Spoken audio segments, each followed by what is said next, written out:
Shalom.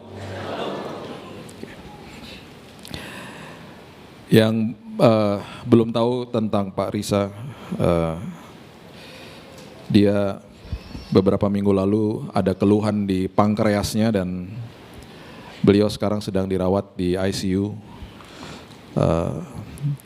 Ventilator katanya hari ini dicopot tapi akan dimasukkan ke dalam lewat leher.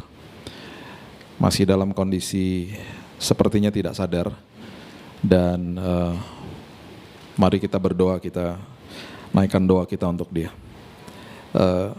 Dia bukan sekedar kenalan bagi saya, dia adalah teman baik. Dan waktu saya sakit, saya nggak pernah lupa tiap hari di video call sama dia.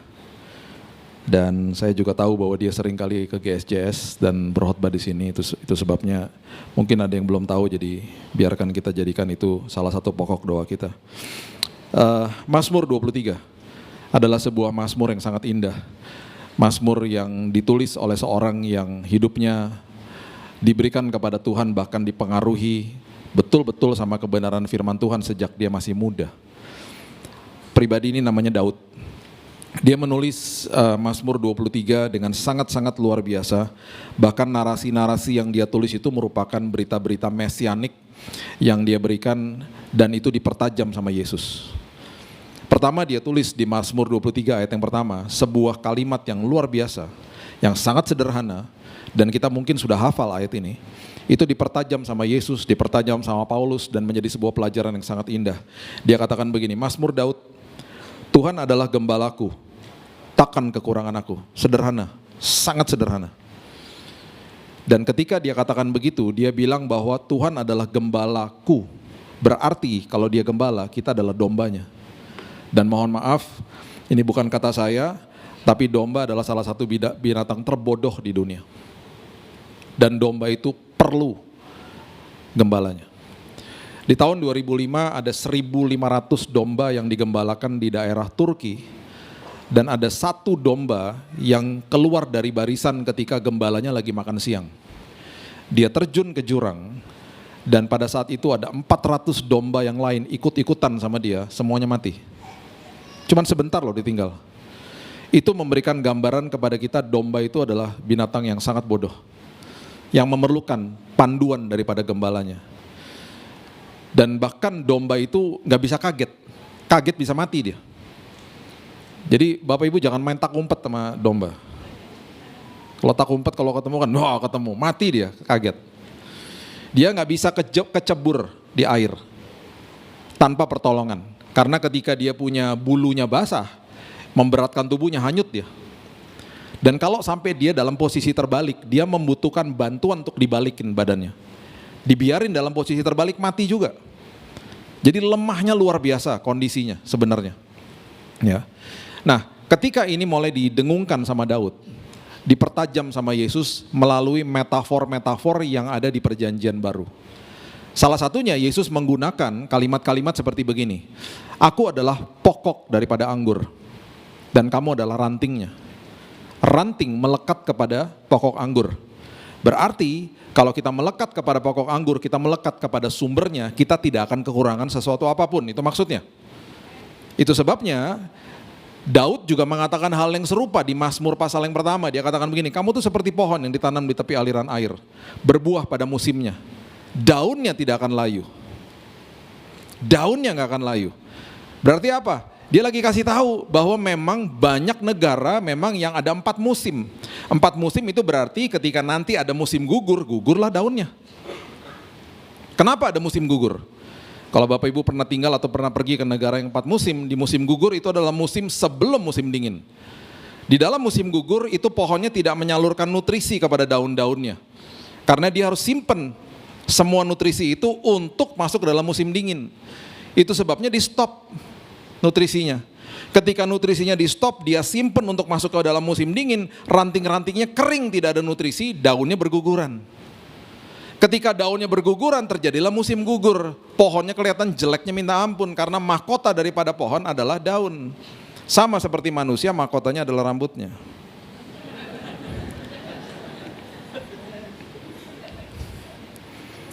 Ada satu ayat ya, yang membuat saya sedih banget kalau baca. Mau tahu ayatnya?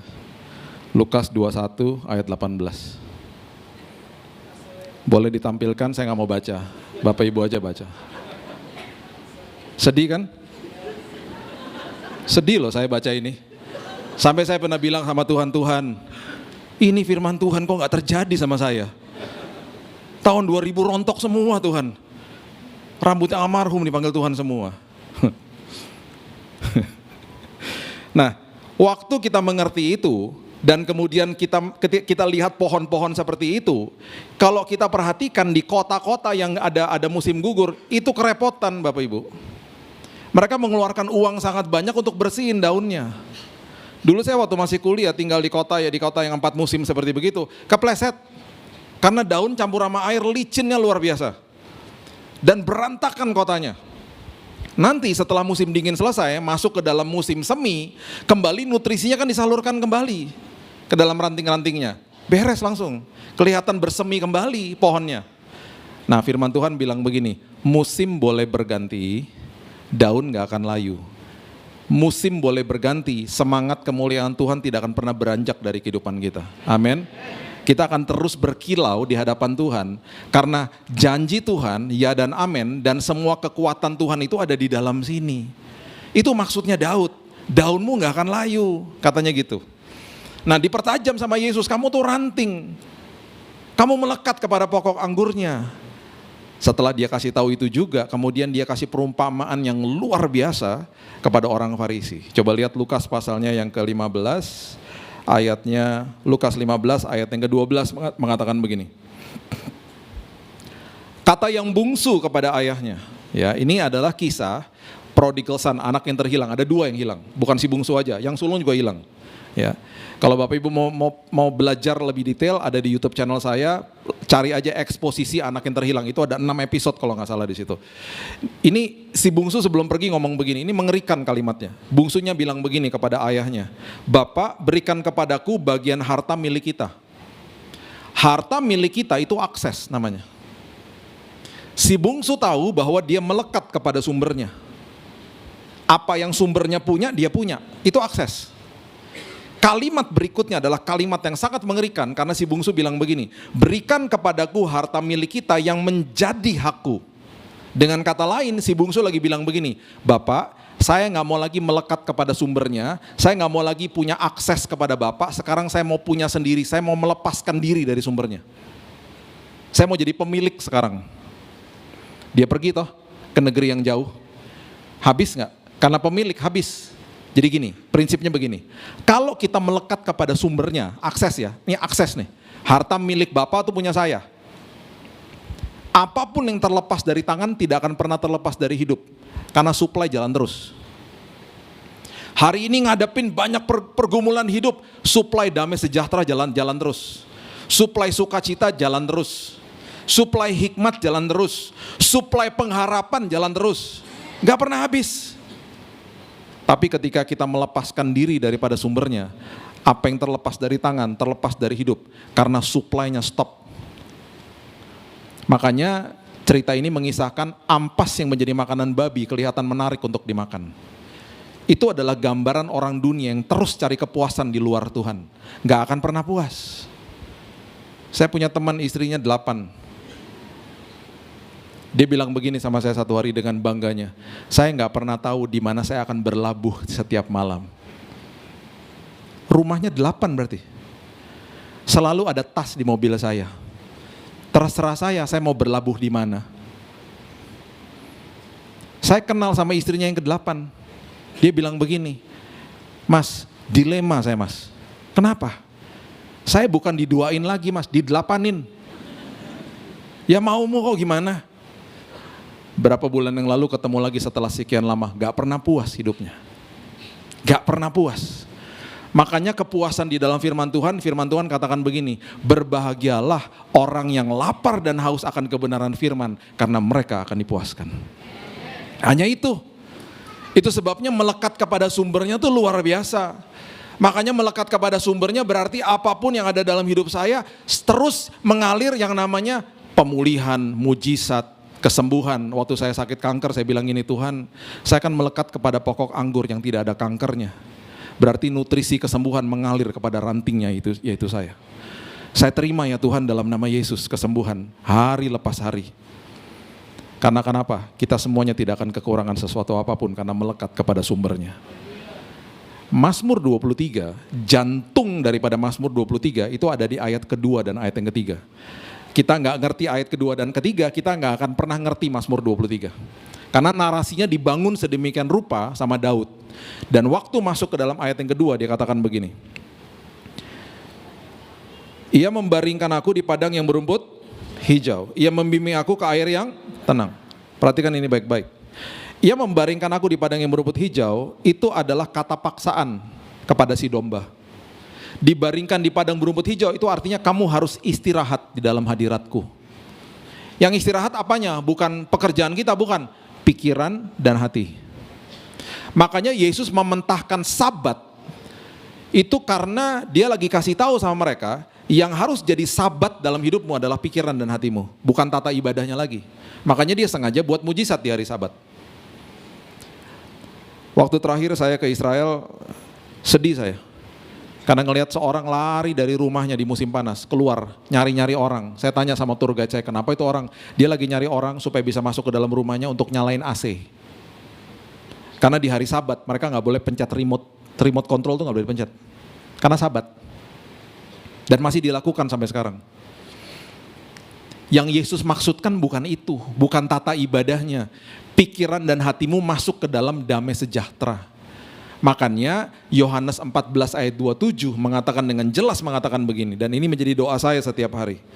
Yohanes 14 ayat 27. Damai sejahtera kutinggalkan bagimu. Bukan sekedar Roh Kudus loh ditinggalin sama Tuhan, dan ini gak pernah dibaca akhirnya. Damai sejahtera kutinggalkan bagimu. Kenapa? Karena damai itu adalah sumber dari sebuah keputusan yang benar. Sebentar kita lihat. Kemudian dikatakan begini, damai sejahteraku kuberikan kepadamu, dan apa yang kuberikan tidak seperti yang diberikan dunia kepadamu. Jangan gelisah, jangan gentar hatimu. Sekarang coba lihat 1 Petrus 5 ayat 7. Coba lihat 1 Petrus 5 ayat 7, firman Tuhan katakan begini. Serahkan segala kekhawatiranmu kepada Tuhan, kepadanya, sebab Ia yang memelihara kamu. Saya kalau bangun pagi, doa saya salah satunya ini. Tuhan, aku serahin ya semua kekhawatiranku kepada Tuhan. Walaupun aku belum merasa, kalau sampai ada kekhawatiran nanti siang Tuhan, aku udah serahin sama Tuhan ya. Kemudian saya bilang gini, saya tukar ya Tuhan sama damai sejahtera yang Tuhan telah tinggalkan bagi saya. Kenapa itu penting? Karena ayat 8 mengatakan begini. Ayat 8 mengatakan begini. Sadarlah dan berjaga-jaga. Sadar dan berjaga-jaga itu maksudnya setelah menyelesaikan semua kekhawatiran kita berikan kepada Tuhan, tukar dengan damai sejahtera, baru bisa sadar dan berjaga-jaga.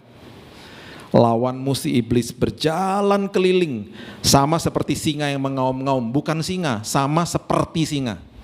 Berusaha jadi singa, berusaha nakut-nakutin kita, dan hanya punya akses ke dalam pikiran kita. Gak ada akses yang lain. Makanya pertempuran kita yang paling hebat tuh di dalam pikiran. Sebenarnya bukan lawan iblis sih, karena dia sudah dikalahkan. Sebenarnya pertempuran kita yang paling hebat dan paling susah adalah lawan diri sendiri. Karena pikiran kita diserang terus tiap hari. Salah satu kelebihan iblis, dia tuh sabar. Hari ini dia gak berhasil, dia selalu bilang gini, masih ada hari besok. Jadi berarti setiap hari saya harus tutup bungkus diri saya dengan damai sejahtera Tuhan. Karena dia bilang begini, lawanmu seperti singa mengaum-ngaum, mencari orang yang dapat ditelan. Kalau saya bisa sambung, ditelan sama kebohongan-kebohongan dia di dalam pikiran. Berarti ada orang-orang yang tidak dapat ditelan sama kebohongan iblis. Siapa? Jemaat GSJS. Karena setiap hari jemaat GSJS bilang begini sama Tuhan. Tuhan, terima kasih ya Tuhan, aku serahkan semua kekhawatiranku kepada Tuhan. Aku tukar ya Tuhan sama damai sejahtera. Supaya kalau setiap hari pikiranku ini diganggu sama kebohongan-kebohongan iblis, gak mempan Tuhan. Gak mempan. Karena akhirnya jadi rambu-rambu akhirnya. Dan ini berkelanjutan ke ayat yang ketiga, coba lihat. Ayat yang ketiga dibilang begini, Ia menyegarkan jiwaku dan Ia menuntun aku di jalan yang benar oleh karena namanya. Jadi ayat kedua dan ayat yang ketiga bilang begini, yuk masuk dan tinggal di dalam shalom-nya Tuhan, di dalam damai-nya Tuhan. Supaya kamu tenang, supaya jiwamu segar, supaya kamu mengambil keputusannya benar. Itu maksudnya gitu. Supaya kamu ada di dalam jalan yang benar. Karena salah satu rambu yang paling dahsyat dalam hidupmu adalah damai sejahtera. Itu rambu-rambunya. Tuhan kasih damai sejahtera, maju. Tuhan gak kasih damai, gak ada damai, gak rasa damai, jangan maju. Satu hari saya mendarat di kota namanya Calgary, Kanada. Dengan keluarga mendarat, sewa mobil, masukin koper semuanya ke mobil, janjian sama teman makan di tengah kota. Sampai di tengah kota, gak dapat tempat parkir. Cari tempat parkir gak dapat, akhirnya dapat satu yang kosong setelah sekian lama. Parkir di situ, dan kita makan siang. Belum check-in ke hotel, koper semuanya di mobil sewa loh. Setelah 2 jam ngobrol-ngobrol dan lain sebagainya, balik ke tempat parkiran, mobilnya hilang. Mobilnya hilang. Istri saya bilang begini, gak di sini kok parkirnya, di tempat yang lain, di sini, saya bilang gitu. Nah, inilah kelebihannya wanita sama pria. Wanita itu suka sok tahu kalau dalam arah-arahan. Arah atau visual itu hebatnya di pria, bukan wanita. Pria itu hebatnya di mata sama perut. Kalau perutnya diisi, otaknya terbuka. Wanita itu hebatnya di mulut sama telinga. Dia membutuhkan ribuan kata-kata per hari. Makanya wanita sering jadi pendengar yang baik. Wanita kalau ngomong sama wanita lain pakai perasaan. Makanya satu topik bisa dibahas 1 jam. Ci, kamu tahu nggak soal si dia ini gini. Saya setengah jam lagi jalan di depan istri saya, itu topik yang sama masih dibahas. Ya ampun Ci, masa sih gitu, pakai perasaan, lama banget. Beda sama pria. Pria kalau ngomong sama pria, dia mempunyai kata sandi namanya siap. Siap adalah kata sandi pria dengan pria untuk mengatakan bahwa sebentar lagi jangan lama-lama ngomongnya, udahan. Siap. Oh yes, siap gerak, siap. Oke, dengan kata lain, udah saya ngerti jangan lama-lama, goodbye, selesai. Itu pria. Makanya wanita-wanita itu yang ditinggal di rumah, prianya pulang dari kantor, suka ngasih kode sama pria-pria untuk ngajak ngobrol. Papa dari mana Pak? Si suami kesel karena dipikir istrinya curigaan, padahal istri lagi kasih kode pengen diajak ngobrol. Papa dari mana? Kerja, dari kantor, emang dari kebun binatang? Dia lagi ngasih kode pengen diajak ngobrol. Satu hari saya makan sama hamba Tuhan, istrinya setiap kali ngomong diginin, shh, shh. Lama-lama istrinya ngomong sendiri.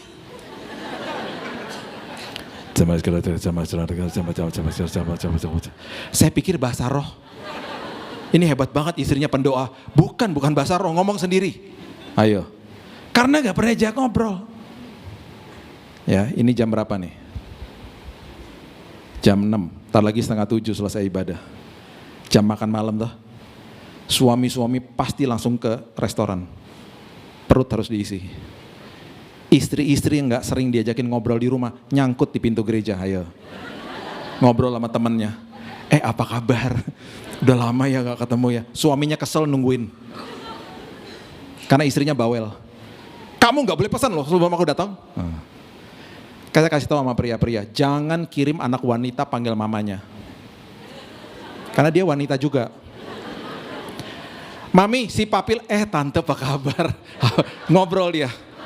Kirim pasukan Kopassus, anak pria. Mami, cepetan aku lapar. Baik tante, sampai minggu depan. Udah tante jangan banyak ngomong, Mami jangan bawel deh, udah. Selesai tugas. Makanya ya, itu kelebihan dan kekurangan. Kalau soal visual, laki-laki jagoan.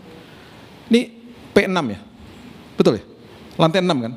Saya kalau parkir di P6 lo mau B1, B2, B20 apa, saya ngerti, tinggal lihat gini, B3, patokannya ini, masuknya lewat mall ke sini, nanti pulangnya taunya tokonya ini gitu. Jadi saya kalau jalan, kalau mau pulang, istri kan bawel, membutuhkan kuota kata-kata ribuan. Bukan di situ, bukan. Kita doa aja pria-pria ya, doain aja, Tuhan bungkam mulutnya.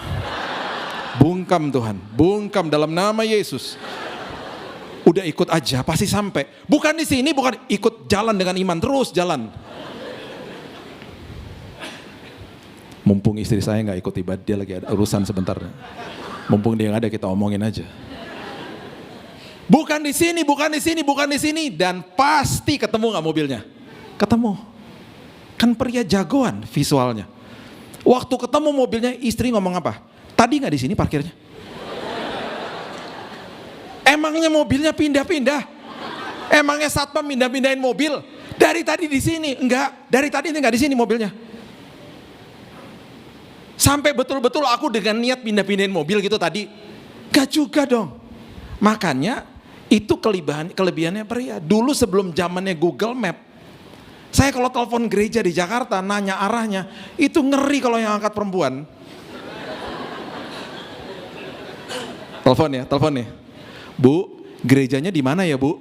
Tahu nggak dia jawab apa? Terus aja pak, terus mentok kiri nyampe pak. Harusnya dia nanya apa? Bapak posisinya di mana? Betul nggak? Bu, ada nggak pria dekat situ, dekat ibu? Oh ada, boleh nggak ngomong sama dia? Langsung beres. Pak, gerejanya di mana ya pak? Pak Billy posisi di mana? Loh gitu dong. Oh di situ, Bapak terus aja KFC belok kiri, belok ke kanan, belok kanan pertama, gereja langsung kelihatan sebelah kiri. Nyampe nggak? Nyampe, detail pria tuh visualnya. Jadi akhirnya istri saya balik dari jalan seberang, balik. Iya nggak ada di sana, pasti di sini. Tuh kan, mobilnya hilang.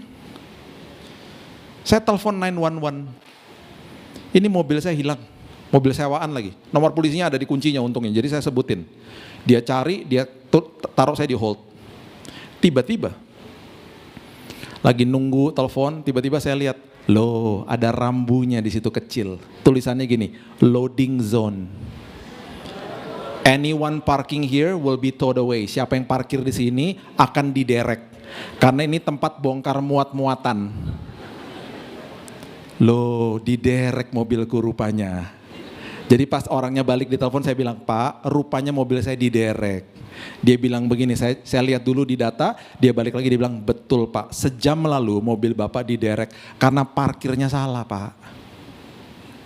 Nanti Bapak sore-sore ambil aja di situ, dikasih tahu tempatnya. Sore-sore waktu saya ambil, saya keselnya luar biasa, dendanya tahu nggak berapa? 1,8 juta. Dan saya paling kesel ngeliatin mbaknya, karena saya bilang gini sama mbaknya, Mbak, gini loh Mbak, di Jakarta, di Indonesia ya, itu semua rambu tuh besar-besar Mbak. Kenapa di Kanada kecil-kecil kayak begini? Tahu nggak dia bilang apa? Tapi kan ada. Bapak aja nggak lihat. Kesel saya. 1,8 juta. Makanya ya manusia mengambil keputusan salah banyak loh dalam hidupnya. Saya berjumpa dengan banyak orang yang melakukan kesalahan-kesalahan karena hatinya tuh gak tenang, gak di dalam damai Tuhan. Jadi jangan anggap enteng, bilang gini, Tuhan saya mau dengar suaramu dengan lebih jelas. Tinggal di dalam damai sejahtera Tuhan. Suara Tuhan akan makin jelas, kita mengambil keputusannya benar akhirnya. Ini dibangun narasinya sama Daud, karena dia mau masuk ke ayat yang keempat, dia katakan begini. Sekalipun aku berjalan dalam lembah kekelaman, aku tidak takut bahaya. Sebab engkau besertaku, gadamu dan tongkatmu itulah yang menghibur aku. Bahasa Inggrisnya dahsyat Bapak Ibu, dikatakan, though I walk through in the valley of the shadow of death. Saya cuman walking through, saya cuman lewat lembah bayang-bayang maut. Lembah bayang-bayang maut, Daud lagi kasih tahu sama kita, bayangan itu tampaknya selalu lebih besar dari aslinya. Tenang aja, iblis suka besar-besarin masalah. Terus bayangan gak akan pernah bisa melukai kita. Mana ada bapak-bapak meninggal ditabrak bayangan truk, gak ada. Dan kenapa di lembah yang gelap ada bayangan? Karena ada cahaya kan di situ. Siapa? Tuhan hadir. Tuhan ada di situ. Tapi cahayanya kecil Pak, gak apa-apa. Firman Tuhan kan pelita bukan lampu sorot. Ayo. Setapak demi setapak. Perjalanan iman bersama dengan Tuhan. Cuman walking through kok. Fokus kepada tangan Tuhan yang lagi pegangin tangan kita. Jangan fokus sama masalahnya. Dia lagi jalan loh sama kita. Pasti aman dan nyaman sampai ke ujung. Tenang aja. Ini ditulis sama seorang bocah yang pagi-pagi bangun di usia ke-19 tahun. Yang biasanya dia mengembalakan kambing dan domba dan hidupnya dikuasai firman. Satu pagi dia dibangunkan dan dia gak pernah tahu hari itu dia akan berhadapan sama Goliat. Daud gak pernah tahu pagi itu ketika dia bangun dia akan menjadi pahlawan yang sampai hari ini namanya didengungkan, bahkan dikhotbahkan di GSJS.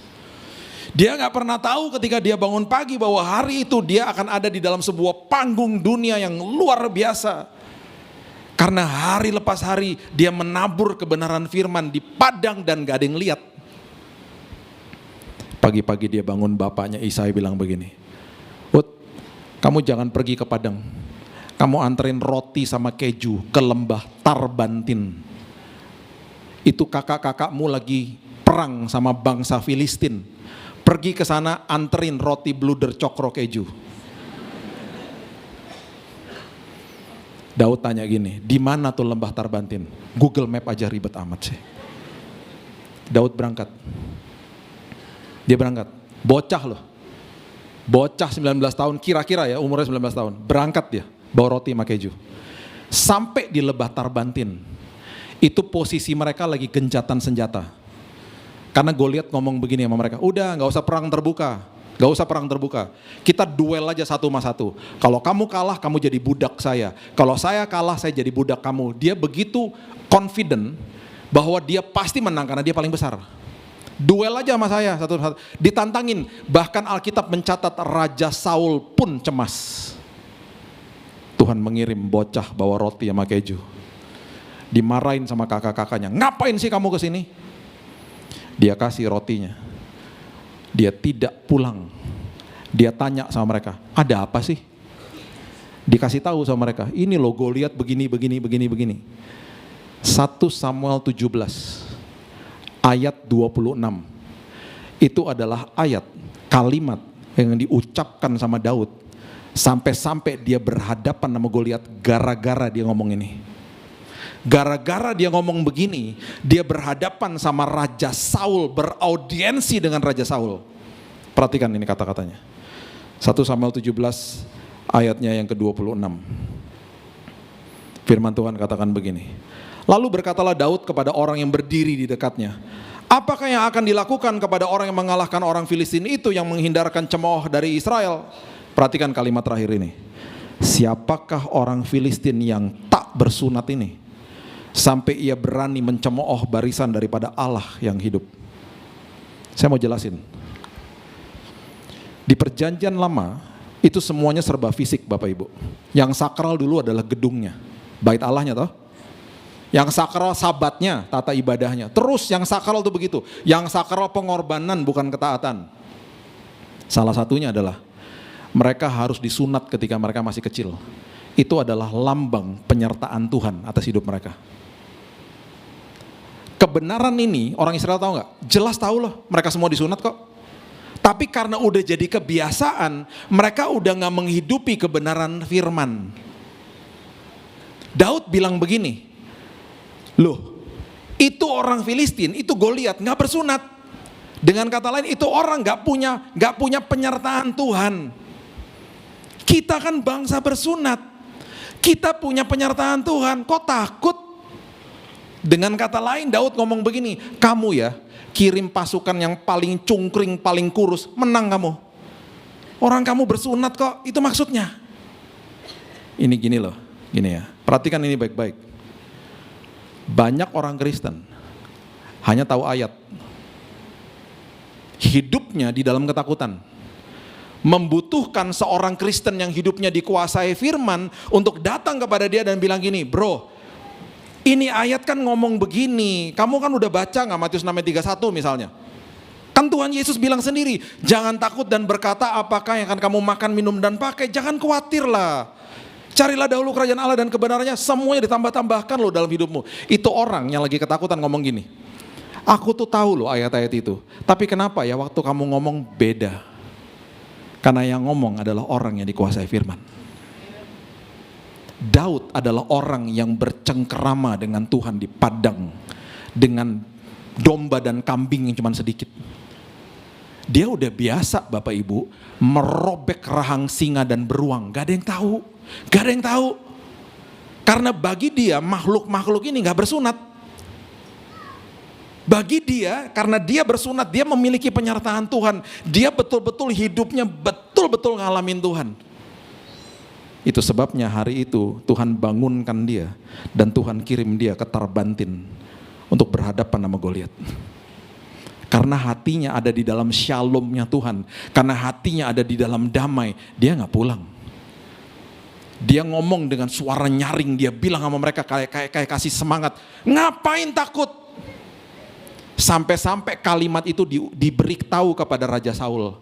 Gara-gara kalimat ini, Daud beraudiensi sama Raja Saul. Bapak Ibu bisa bayangin gak? Ada prajurit masuk ke dalam kemahnya Saul bilang gini, Raja, itu ada bocah bawa roti sama keju. Dia ngomong, kita kan bangsa bersunat. Bener kan Raja ya? Itu kan penyertaan Tuhan ya? Iya. Tapi Raja denger deh, cara ngomongnya beda loh. Raja mau dengerin gak? Ada urapannya loh Raja. Oh ya mana, suruh masuk. Ngobrol sama Raja Saul. Ditanya apa? Kamu anak siapa? Ditanya kredibilitasnya. Kamu tuh siapa? Anak Isai. Kamu bisa apa? Dia ngomong gini tiba-tiba. Raja, saya udah biasa mematahkan rahang singa dan beruang. Karena mereka adalah makhluk yang tidak bersunat. Bagi saya, Goliat sama aja. Dia juga gak bersunat, bentuknya aja beda. Bapak Ibu, nasib sebuah bangsa diserahkan kepada bocah 19 tahun yang lagi bawa roti dengan keju. Ya udah deh, kamu aja yang ngelawan dia. Karena saking convinced, saking mantapnya dia ngomong dengan hadirat Tuhan, sampai-sampai nasib bangsa Israel diserahkan kepada bocah itu. Dikasih baju perang tuh, mau gak? Kamu gak mau pakai baju ini, kebesaran, berat. Kamu bawa apa? 5 batu. Tas kecil buat batunya. Umban sama tongkat. Dan Alkitab mengatakan, dia yang maju berhadapan sama Goliat. Dan Goliat bilang apa? Dalam bahasa Inggris dikatakan ini, you came with me with sticks and stones. Kamu datang kepada saya menghina saya, kamu cuma bawa tongkat sama batu. Dia gak peduli. Orang yang menghidupi firman seperti Daud, ketika maju tuh ngomong gini pasti dalam hatinya. Hal kecil dalam tanganku, kalau bermitra sama Tuhan, pasti jadi perkara besar. Dia maju, dia hadapi Goliat, dan kita sudah tahu kisahnya, mati Goliat. Mungkin Goliat cuma ngeliatin dia pakai pedang yang besar, mau ngapain sih kamu? Dia pakai slingshotnya dia, pakai umbannya dia. Dia udah tahu kemana dia harus hantam kepalanya. Karena itu jagoannya dia tiap hari. Dia udah main begituan di padang, gak ada yang lihat. Itu sebabnya hari ini kita dengungkan namanya, karena dia menjadi pahlawan yang luar biasa. Karena hidupnya dikuasai firman. Dia gak takut, dia ngambil keputusan yang luar biasa. Dia gak pernah bilang begini sama Raja Saul, jangan saya. Ntar kalau saya kalah gimana? Dia begitu yakin bahwa nasib bangsa itu ada dalam tangannya dia. Makanya Alkitab mengatakan apa? Bukan aku yang berperang, tapi Tuhan yang berperang bagiku. Dan setelah itu dia katakan, ayat yang kelima mengatakan begini. Engkau menyediakan hidangan bagiku di hadapan lawanku. Dengan kata lain, dia gak stres ngadepin Goliat. Ada hidangan di depan lawan tuh berarti kita bisa makan ketika dalam kondisi yang sulit dalam hidup kita. Itu maksudnya. Engkau mengurapi kepalaku dengan minyak, pialaku penuh melimpah. Ada urapan dalam hidupnya. Saya ada foto. Ya, ada 3 selang nyangkut di dada saya waktu saya dirawat. Selang kemo, selang transfusi darah, sama satu lagi antibiotik. Saya ada fotonya ya, istri saya fotoin saya. Saya makan ayam bakar 2 porsi. Saya kutip ayat ini, Tuhan terima kasih ya. Semua dokter bilang saya gak akan bisa makan, saya akan muntah. Justru di hadapan lawanku, aku bisa makan dengan lahap. Dan bahkan kalau malam kita bisa tidur. Itu adalah penyertaan Tuhan. Dan Daud tutup Mazmur 23 dengan ayat yang luar biasa di ayat yang ke-6. Dia katakan, sesuatu yang sering kali kita baca, kebajikan dan kemurahan belaka akan mengikuti aku seumur hidupku, dan aku akan diam dalam rumah Tuhan sepanjang masa. Saya akan tutup dengan kisah ini. Saya peminum kopi, saya suka minum kopi. Saya belajar kopi, saya agak vulgar sih kalau minum. Saya tadi di Pakuan minum 3 shot espresso. Dan saya suka. Kalau ditanya, biasanya kalau ke kafe-kafe saya suka pesannya begini, nggak ada di menu. Lungo 60 mili kali 2, 120 mili. Peminum kopi pasti ngerti maksudnya, yang nggak ngerti pasti apaan tuh gitu. Saya suka minum kopi, saya tahu mesinnya, saya belajar, saya ngobrol sama petani, ngobrol sama barista dan lain sebagainya. Saya satu hari, berapa tahun yang lalu, ngomong begini sama istri saya, ini mesin kopi yang kita punya, ya. Kalau yang ini sederhana mesin kopinya, ada satu lagi yang masukin bijinya langsung di grind sama dia, langsung jadi 1 cup, jadi lebih fresh. Rasanya buat peminum kopi sama saya itu beda sama mesin yang biasa. Tapi mahal banget ya, saya bilang gitu. Yang tahu cuman saya, istri saya sama Tuhan, that's it, gak ada yang tahu siapa-siapa. Satu hari kita pergi ke Bandung. Di perjalanan di mobil masih ngomong tentang mesin kopi itu. Mau ke rumah kakaknya dia. Sampai di Bandung, di rumah kakaknya, masuk ke rumah kakaknya, tiba-tiba mesin kopi yang kita ngomongin begitu ada di situ. Rupanya kakaknya baru beli. Persis sama. Jadi saya sama istri saya begini-begini dong. Mesin kopi. Oh iya. Saya buatin ya. Gitu. Istri saya tuh MacGyver lah, jago dia. Jadi semua diliatin bisa di figure out, terus pencet jadi 1 kopi. Minum, ngobrol, setelah 2 jam mau pulang, kakaknya bilang gini sama saya, Bill, enak kopinya? Enak. Itu mesinnya, gue beli 2 minggu lalu, gak pernah dipakai. Kamu bawa pulang aja.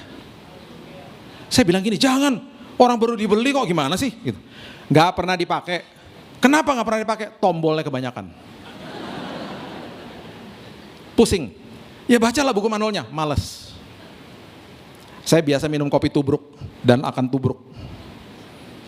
Bawa pulang aja.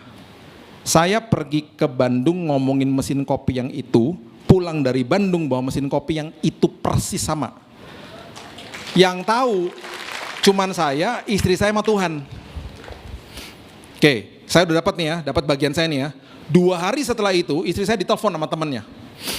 Ci, ini gini Ci, aku nih beli penginapan di Ubud 2 malam. Untuk orang tuaku.